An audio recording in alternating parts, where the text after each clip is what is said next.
Moving on, just want to point out homestead penalties and liens. This is something you'll see in our software. I know you guys haven't dove into taxes software yet at all, but this is just a screenshot of an account history page, and you might see this HL indicator on an account whenever someone's in front of you or you got someone on the phone. And basically what a homestead lien is the appraiser's office has determined that you got a homestead exemption in error, fraudulently, so they're going back and charging you back taxes that you escaped by having that exemption, plus penalties and interest. Basically, our role in it is to put it in the system and collect it. The property appraiser makes the determination, they file the lien with the clerk of the court. All that other, work is done by the appraiser's office, but we're the collection arm, so we collect it. Certified funds are required because it does result in the satisfaction of a recorded lien. So we have to make sure the funds, someone's not writing us a bad check. And then kind of my department's duty, we monitor these, we add them to the system, and then we notify the property appraiser when ones get paid off. We have flags on the account, which means there'll be like big red letters that say homestead lien, homestead penalty. It blocks payment from anyone else in the whole office. That way, whenever someone needs to post a payment, they have to contact us so we can make sure that we notify the appraiser. It's just a checks and balances type thing. But just want to point that out if you ever saw that. The R for account type, if you can see that, it's just regular. It's like a regular bill. So homestead liens are broken out a little differently. We have about 100 accounts that have homestead liens on them, so they're kind of few and far between out of the 100,000 real estate accounts we have. But you'll probably run across them periodically.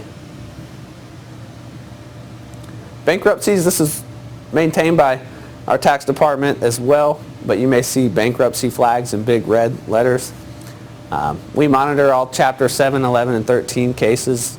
So when someone files for bankruptcy, we get notice typically, and we put flags in the account, because once you file bankruptcy, we can't send a tax bill to you. We can't sell a certificate on you. We have to try to get any money through the court system by filing a claim. This has really slowed down when the economy was kind of going downhill in 2008, 9, and 10. We had lots of bankruptcy cases.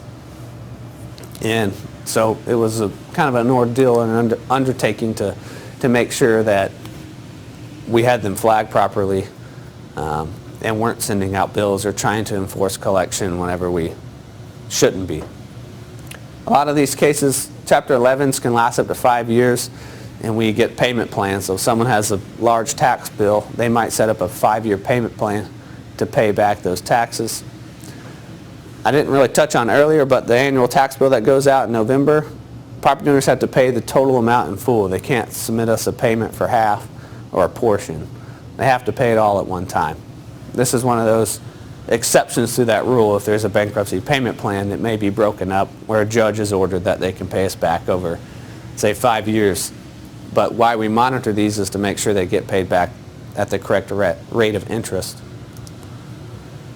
And flags, that's pretty much what pertains to what you'll see is the red bankruptcy stuff all over the account. If you ever run into one of those, and someone's asking questions, just go to your supervisor or manager, and they'll probably call our department. We'll aid with any questions you get.